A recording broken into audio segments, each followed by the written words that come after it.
Organizational Development Case Study. Tack with a side of pizza. How Domino's rose to the top. Tack with a side of pizza. How Domino's rose to the top. We wake up every morning and see the problems in our business. And then we go after fixing them. J. Patrick Doyle, Domino's CEO, 2010 to 2018. Food delivery to parks and beaches. Voice ordering with the help of a friendly AI-generated chatbot named Dom. Award-winning advertising campaigns. These were a few of the innovations that transformed Domino's Pizza, Inc. Domino's, into the world's leading pizza business. Headquartered in Ann Arbor, Michigan, Domino's Pizza offers takeout and delivery pizza, selling 3 million pizzas daily via 17,200 stores in 90 countries. Throughout its 60-year history, Domino's has experienced its share of ups and downs. In 2008, Domino's share price had fallen below $3, and its pizza was the target of American late-night hosts' wisecracks for being unpalatable and for a damaging viral prank video depicting employees tampering with its food.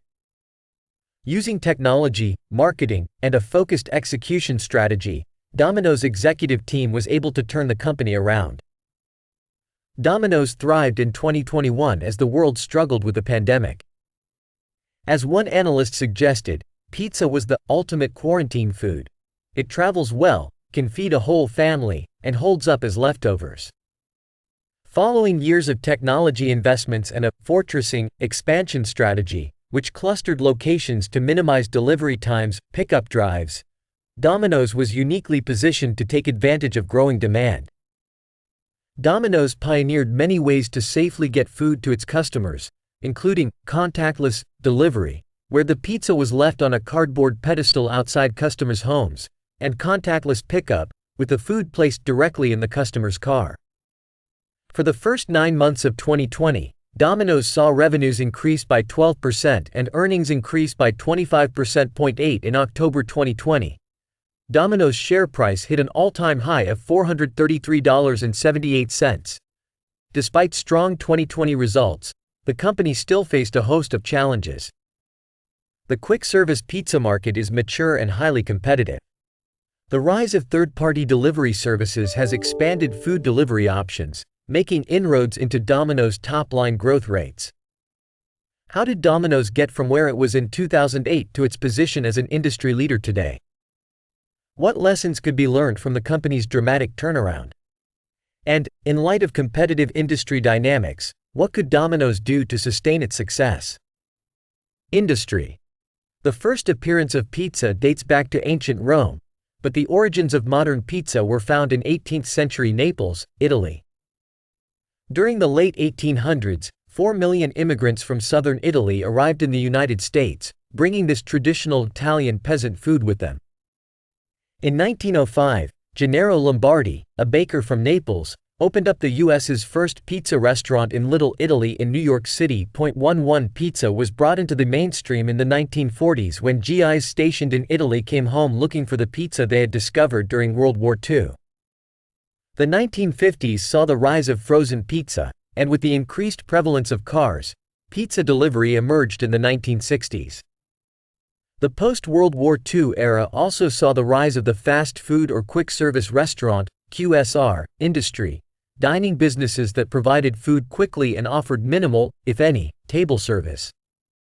White Castle, the U.S.'s first fast food chain, opened in 1921 in Kansas, and the McDonald brothers opened their first restaurant in 1948. Burger King and Taco Bell opened in the 1950s. By 2020, the U.S. QSR industry generated an estimated $240 billion in sales. 15. See Exhibit 1 for a list of the largest QSR businesses in the U.S. The QSR business's most significant segments include burgers, chicken, pizza, and snacks. The pizza segment had seen U.S. sales grow from $34.8 billion to $37.8 billion between 2014 and 2019. A 1.7% CAGR.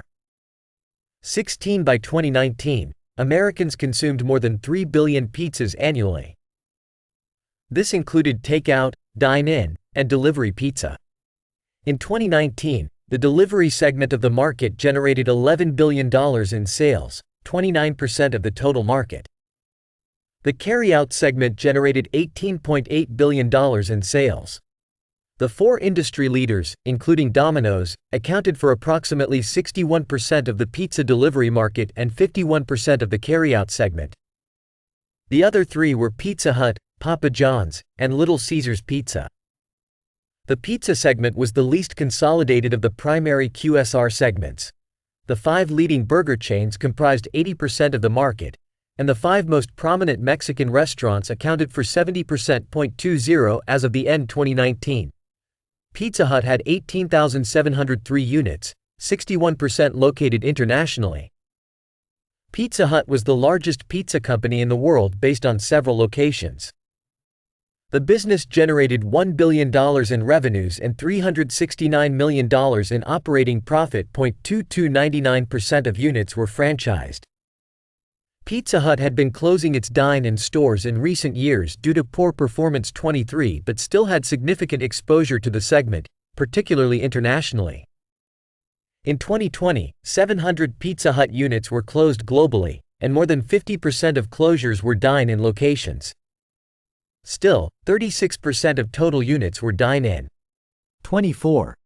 Chris Turner, CFO of Pizza Hut's parent company, Yum! Brands, commented, "We still have a lot of work to do on transitioning the global asset base to off-premise focused assets." As of year-end 2019, Papa John's had 5,395 units. Papa John's U.S. stores generally range from 900 to 1,400 square feet. However, some international units were larger with limited in-store seating. The company had 5,395 branches in 49 countries and territories. 2019 revenues totaled $1.6 billion. All international and 92% of North American teams were franchised. Little Caesars was founded in 1959 in 25 countries and territories globally. The typical Little Caesars store was 1,400 to 1,600 square feet in size. Little Caesars was privately owned by its founders, the Ilitch family, and generated estimated system sales of $3.8 billion across just under 4,300 units. The company utilized a franchising model. In recent years, the rise of third-party delivery services has impacted the QSR market. Previously, only companies with their own driver networks could offer delivery to their customers. However, with third-party delivery services, consumers' choices have significantly expanded. DoorDash was the largest of these companies, with a 51% market share.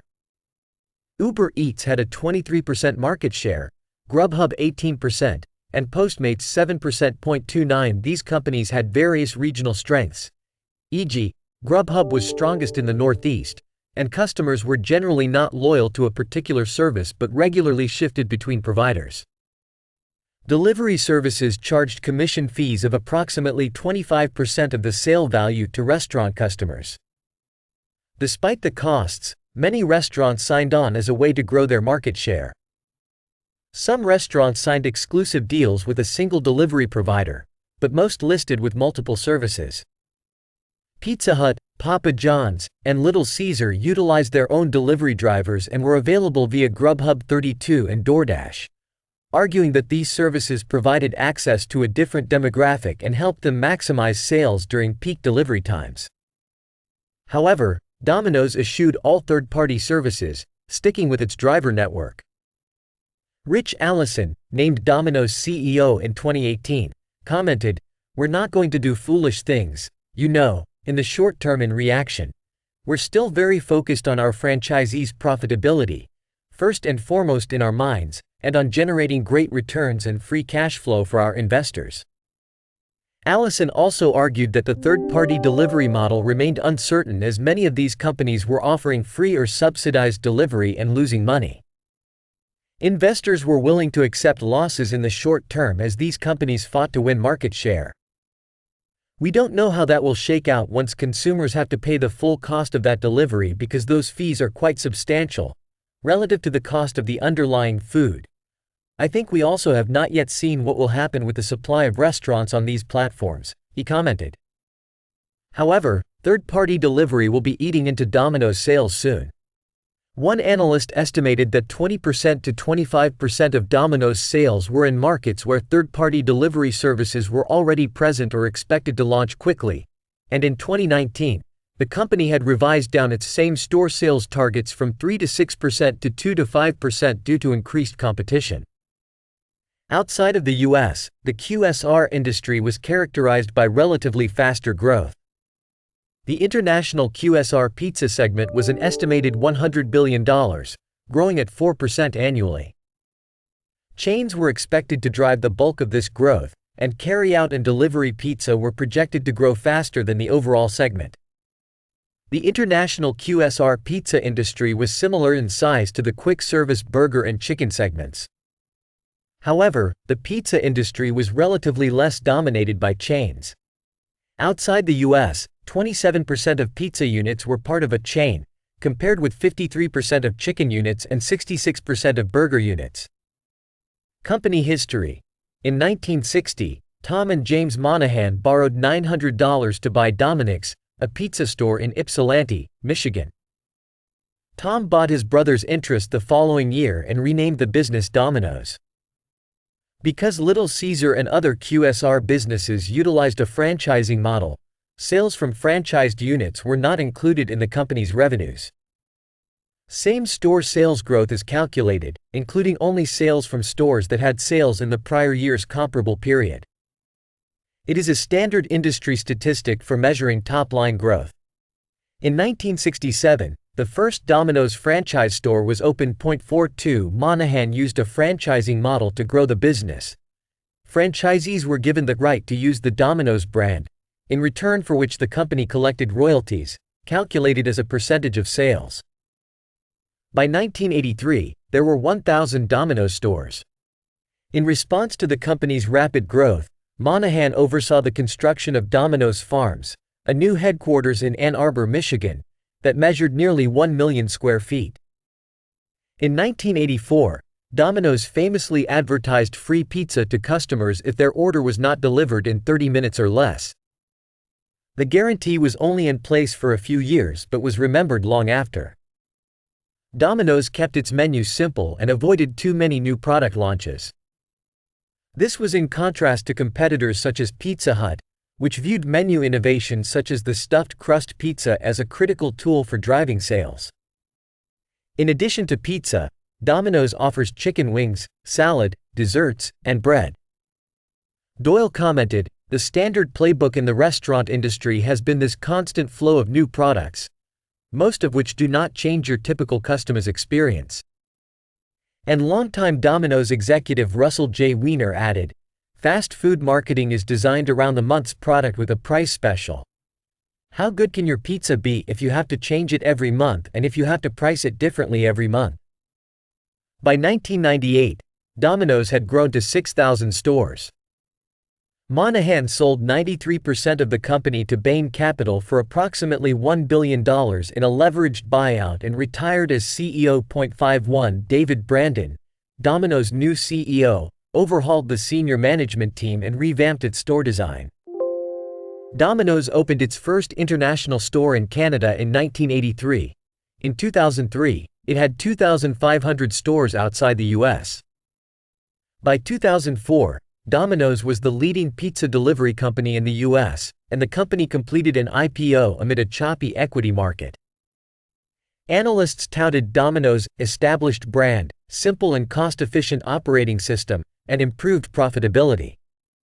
However, they also raised concerns about the competitive marketplace and Domino's relatively high debt levels.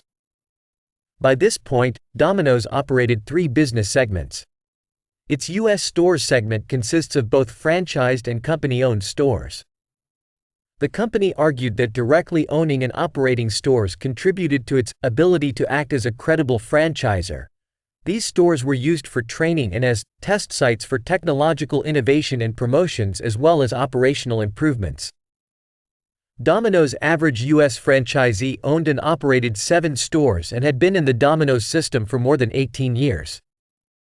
Franchise agreements were 10 years long, with a right to renew for another 10 years. The company had a contract renewal rate of close to 99%. Franchisees were required to have a year's experience managing a store and have attended Domino's franchise management school program before being granted a franchise. U.S. franchisees paid Domino's a 5.5% royalty fee and technology fees. They also spent a marketing and advertising fee of 6% of sales.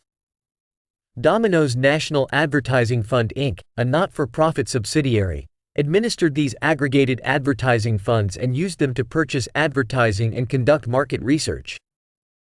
U.S. franchisees supplemented national advertising with their local marketing activities. Domino's international business includes its franchised stores outside the United States. Global revenues were comprised primarily of royalty payments. In international markets, Domino's utilized a master franchise model. The master franchisee was given exclusive rights to a particular market, which they could then build out by opening their own stores or sub-franchise arrangements. This business was highly profitable for Domino's. No cost of sales and minimal administrative expenses were required to support the business.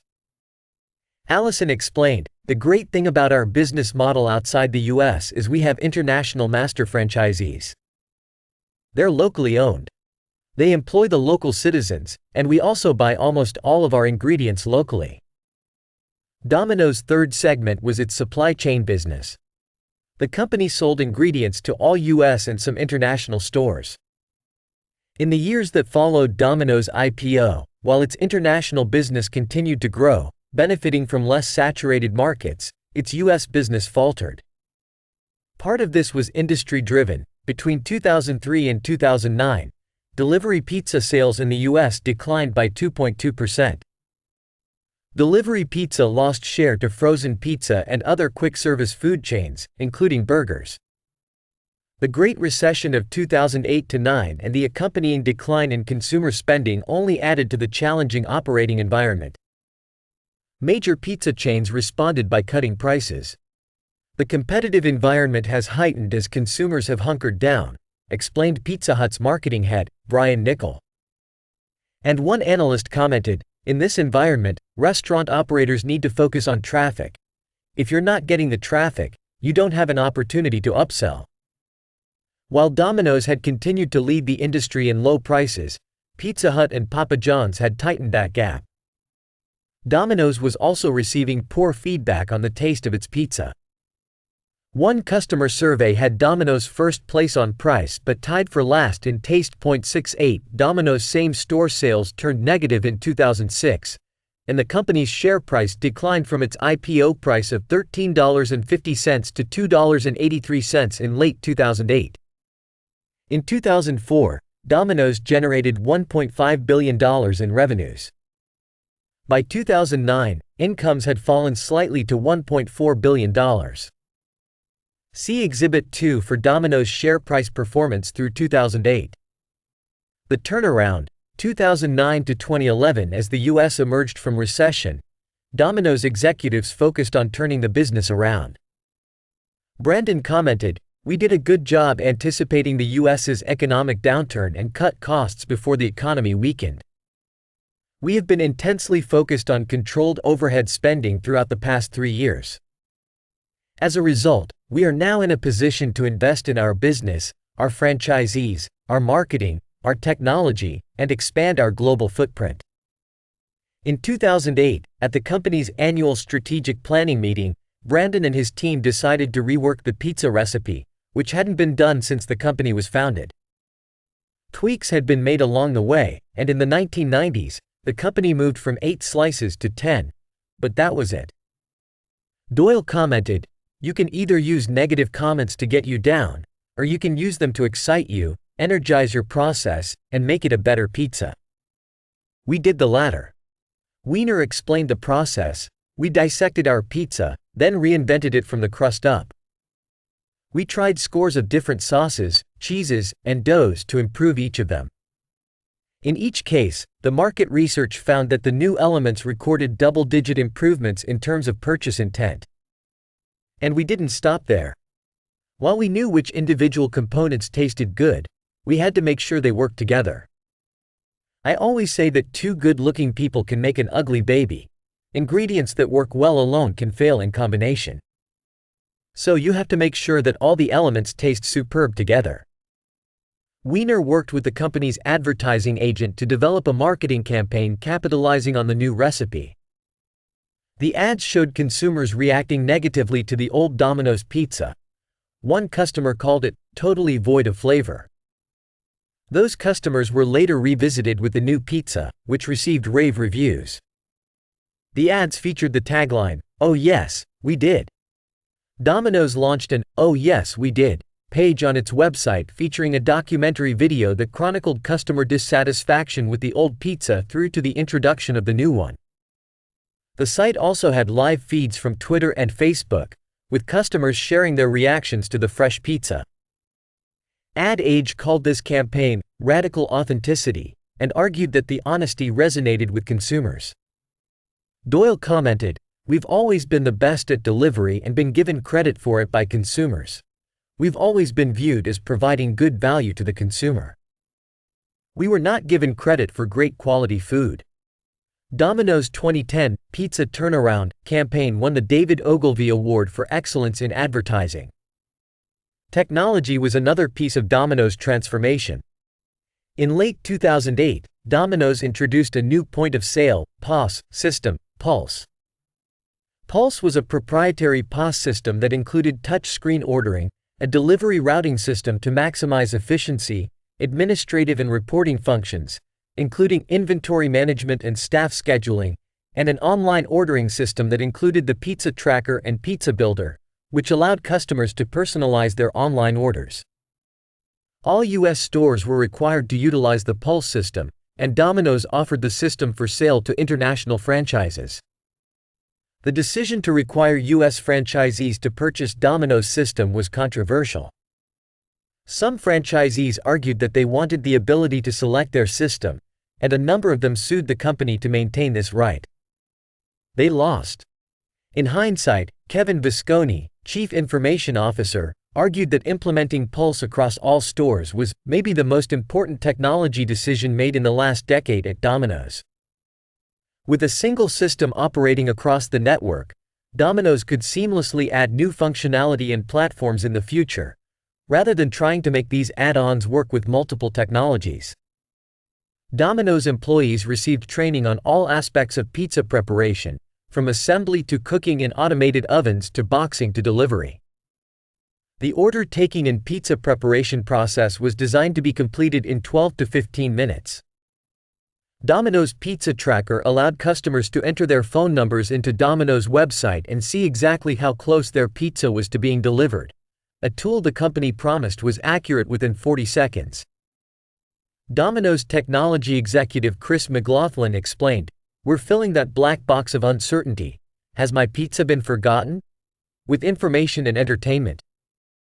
Weiner added, "Pizza Tracker is about tracking the progress of your pizza, but it's also the ultimate in accountability and transparency." In 2009, Domino's restructured its IT department, hiring 30 tech professionals to bulk up its IT capabilities and move IT functions in-house. "We thought the importance to our business and the criticality of the technology was too great to continue to outsource it," McLaughlin explained. In 2010, the company launched its proprietary online ordering system and announced its goal of increasing digital sales from 20% to 50% by 2016. Weiner commented, "What we saw then and continue to see now is consumers prefer digital ordering over any other type. It's got better repeat, higher spending, customer satisfaction is higher, they order new products at a 2-to-1 ratio, and then there's all the data to learn from." Domino's marketing and technology groups worked together to reinforce the company's image as an innovator.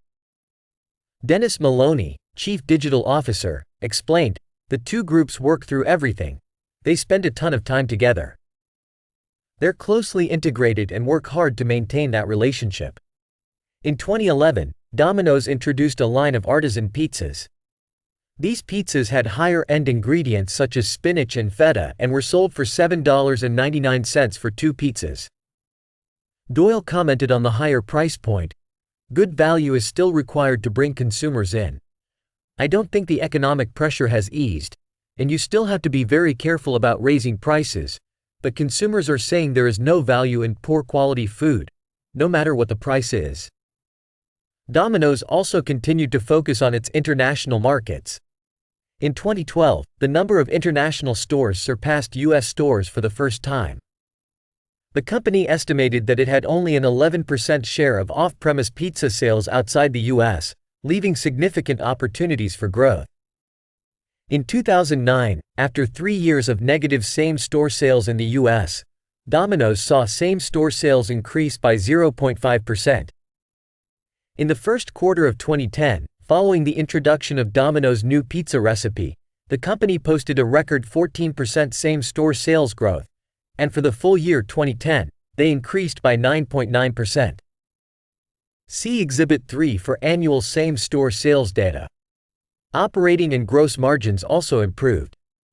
Doyle commented, "Weak companies just hunker down in the bad times and hope the bad times will pass." As we saw results getting tough, we got very aggressive about making changes to this business that we thought would set us up for great long-term success. In 2010, Doyle took over from David Brandon as CEO. Brandon remained the company's chairman. See Exhibits 4A and 4B for company financial and operating data through 2011. See Exhibit 5 for Domino's share price performance. 2012 to 2018. In 2012, Domino's launched a new handmade pan pizza. Pan pizzas comprised an estimated 20% of the U.S. pizza market, and Domino's lacked a presence in the space. The launch was accompanied by a national ad campaign, with two-topping pizzas sold for $7.99. Domino's also launched its Pizza Theater store design in 2012. The new format allowed customers to watch their pizzas being made while they waited. All stores were required to remodel and adopt this new format. Brandon Solano, Vice President of Store Development, explained the rationale for the new design. "Consumers are changing. They want greater transparency in the cooking process and to be a little closer to the food and where it comes from. That's what our research showed us, and we wanted our stores to reflect where consumers and our brand had gone. When we look at our old stores, they don't reflect that vision." The focus on technology continued, and G&A spending, a large percentage of IT investment, increased by $8 million and $16 million in 2012 and 2013, respectively. 2013 Domino's launched a Windows Phone 8 app with voice capabilities. With this product, Domino's had apps available for 95% of smartphones in the U.S. market, and online ordering had grown to 35 to 40% of U.S. orders. "The faster we can push it, the better," explained Doyle of ongoing efforts to grow Domino's digital business. The company also launched Think Oven, a Facebook-based platform that allowed customers to communicate with the company. The Think Oven included the Idea Box, an online suggestion box, and Current Project. The Current Project solicited customer ideas on new uniforms, with the winning idea being rewarded with $500. The idea with these initiatives was to continue engaging with the customer as Domino's had done with launching the new pizza recipe. Tony Calcaio, an executive with Domino's ad agency CP, explained, "Domino's is a brand that's all about listening," he says.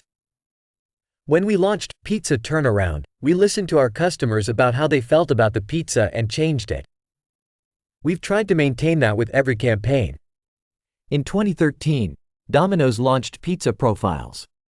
This allowed customers to save their details digitally and order to reorder easily.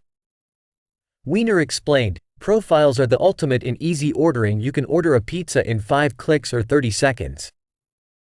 Think Oven says we listen to consumers and we want their feedback. So, these are all digital ideas or tools but are based on a brand philosophy that goes much deeper. The idea of being honest and open is something all consumers want, whether they use our pizza tracker or not." In 2014, Dom, a voice-controlled ordering assistant embedded in the company's iPhone and Android mobile apps, was launched. By the end of the year, 500,000 orders had been placed via Dom.108. Dom's launch was accompanied by an ad campaign, introducing our newest employee, Dom. The campaign included TV ads, online videos, and social media content. There was also a "Dom is sorry" feature, and apology cards were mailed to early Dom customers who had a negative experience. The hype surrounding Dom helped Domino's reach its goal of placing 50% of all orders digitally.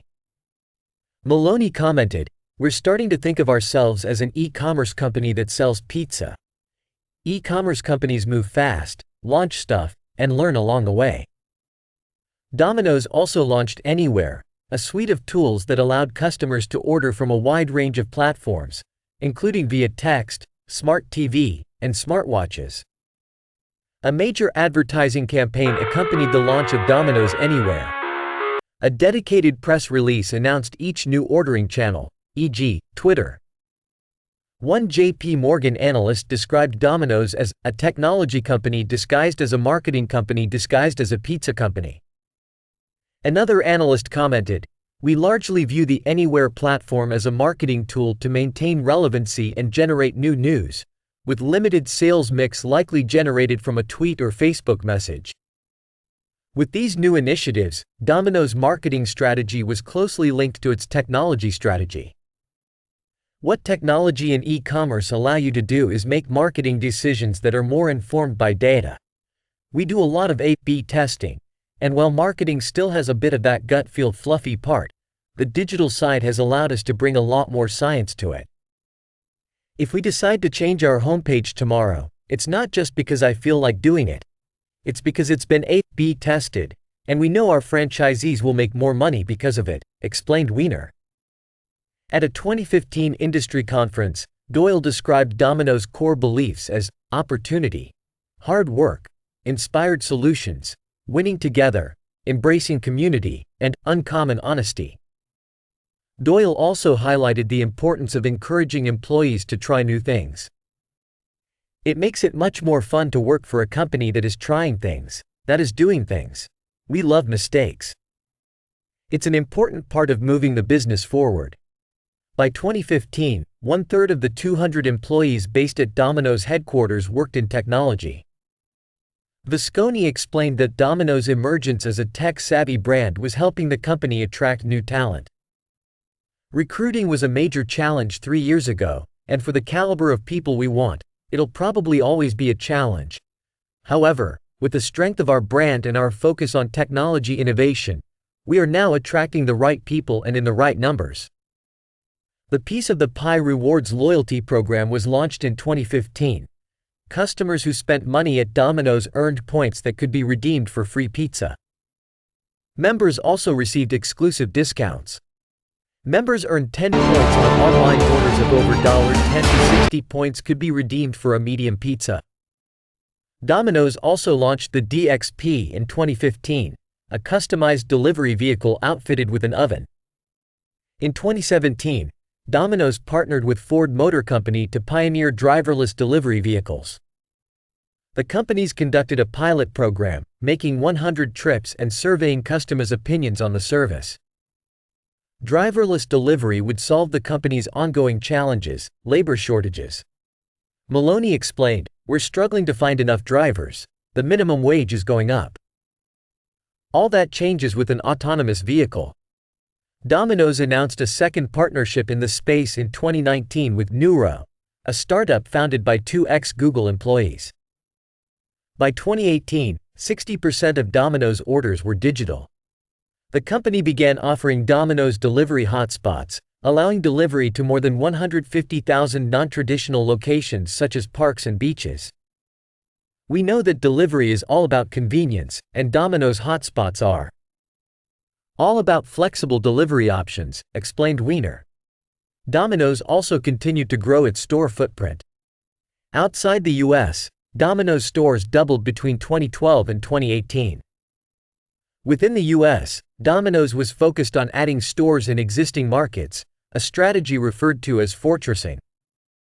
By increasing the number of stores in a market, Domino's could provide better customer service, reduce delivery times, improve driver economics, and increase carry-out business, which was highly sensitive to customer proximity. Fortressing also served as a deterrent to competitors considering opening a location in a market.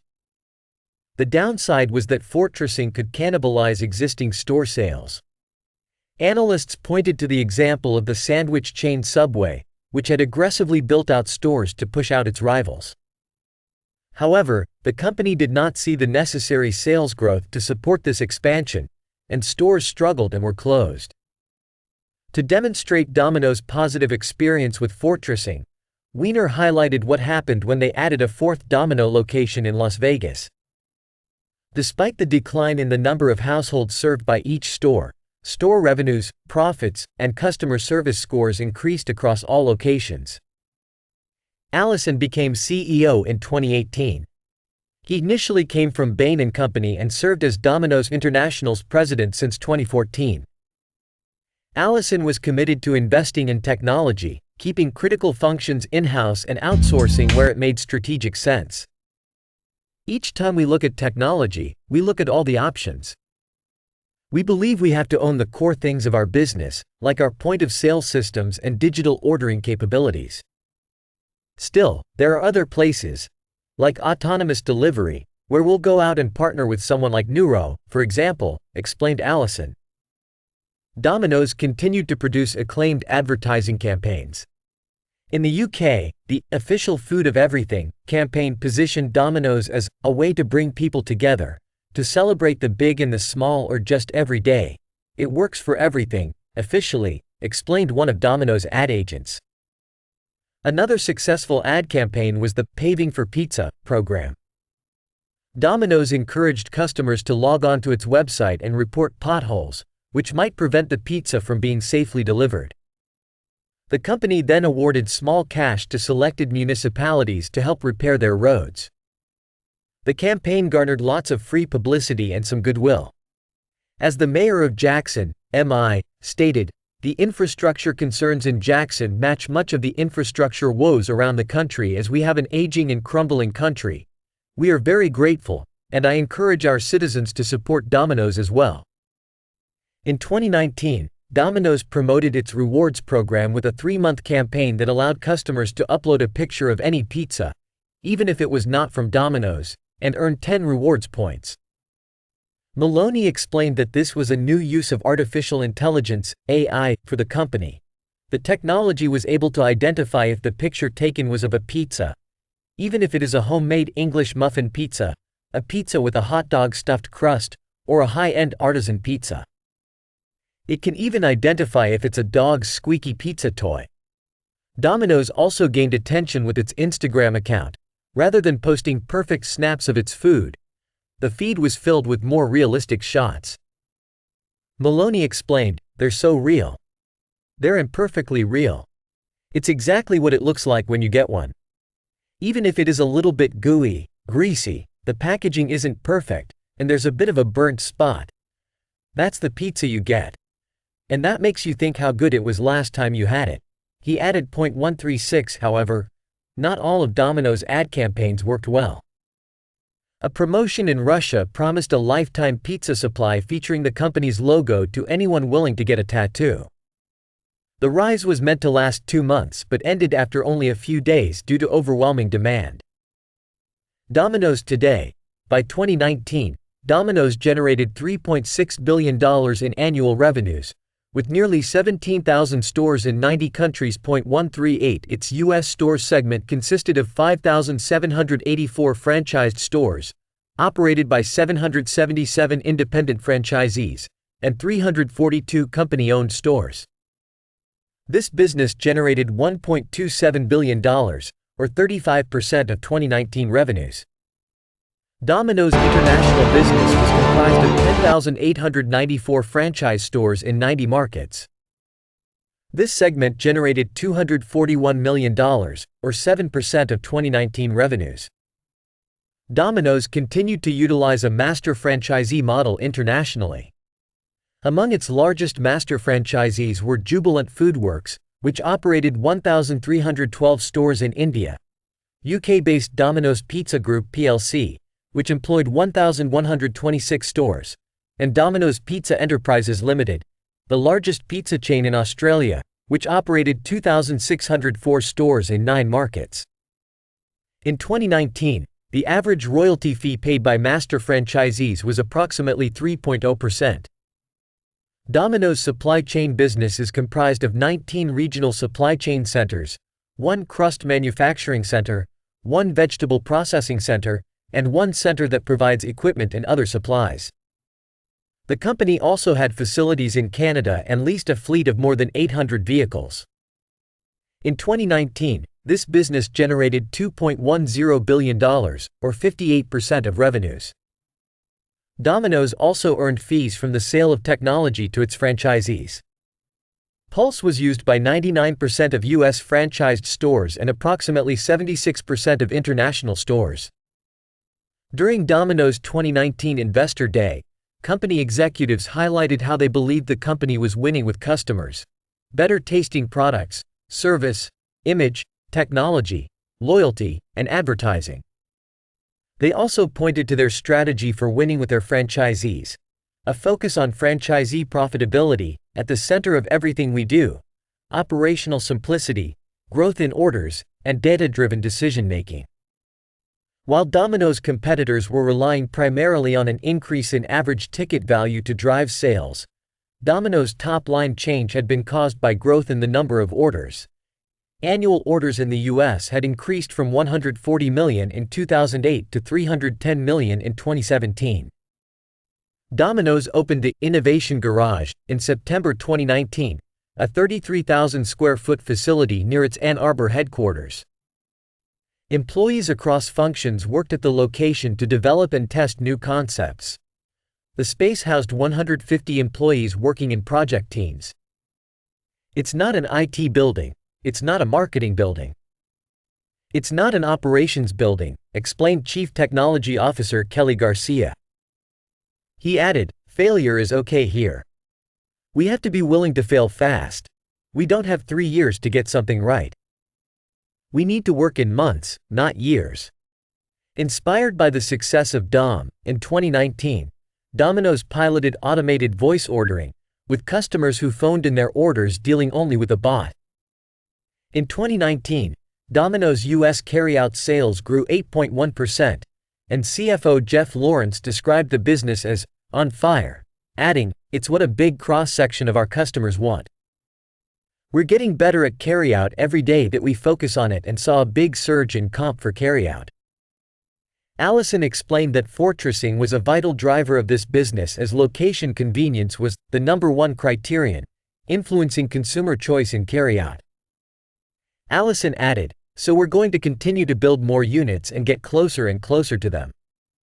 The company also focused on improving the look and feel of its stores. The carryout business helped mitigate the challenge of hiring sufficient delivery people, and carryout sales were also more profitable. Domino's did not charge for delivery. Allison explained, "As you approach $13, $14, $15, $16 an hour labor, that carryout business becomes the profit engine over time." One analyst estimated that the opportunity to expand in the carryout segment was 2.5x the growth potential of the delivery market. Domino's carryout orders totaled 50% of orders in 2019, up from just over 30% in 2011. Domino's loyalty program has grown to 23 million active members. In addition, Allison explained that the company had 85 million active users of the Domino's pizza brand. Maintaining this direct relationship with customers was one of the reasons the company chose not to use third-party delivery services. "We have a tremendous customer base dataset. I can't understand why I'd want to give that to a competitor," explained Allison. However, the company openly admitted that these third-party services continued to pose a threat. "While we're not in the middle of the firing squad, we might get hit by a few stray bullets," Allison commented. 155 Domino's $5.99 deal remained on the menu and was marketed with daily emails to customers. The company also offered regular $7.99 and $19.99 values. See Exhibit 6 for Domino's share price performance from 2012. See Exhibits 7A and 7B for financial performance from 2012 to 2019. Conclusion: since the lows of 2008, when the taste of Domino's pizza was roundly criticized, sales were stagnant, and its share price was declining, Domino's had made impressive gains. The company had grown sales at a 9% CAGR, see Exhibit 8, and its share price had not only outperformed its restaurant peers but also many of the highest flyers across the U.S. market. See Exhibits 9A and 9B. Domino's executives continued to have aggressive goals for the company, with a target of $25 billion in revenues and 25,000 stores worldwide by 2025. How had Domino's executives so convincingly turned the company around? How could an old-school pizza business generate shareholder returns compared with Amazon and Apple? And what could the company do next? Given the mature, highly competitive nature of the QSR market, had Domino's success story run its course? In your triad groups, break out and discuss the following. Use the case study template to write down your questions. We will come back together as a larger group in 30 minutes to discuss your findings.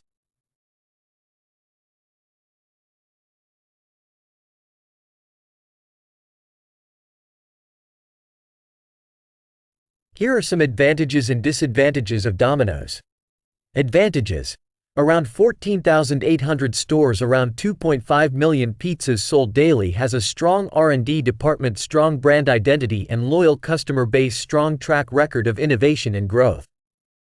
Disadvantages: mainly lagging in marketing strategies, lost out demand needs to be accomplished, again increased demand to manage and to contract with efficient suppliers, need to redesign the marketing expenditure.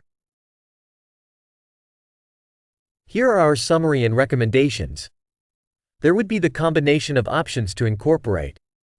Domino's used technology and data to transform into an IT-savvy company. Rework its pizza recipe. Create multiple customer-focused campaigns. Implement new point-of-sale system, brought advancements in ordering processes, enhanced delivery efficiencies, and increased margins.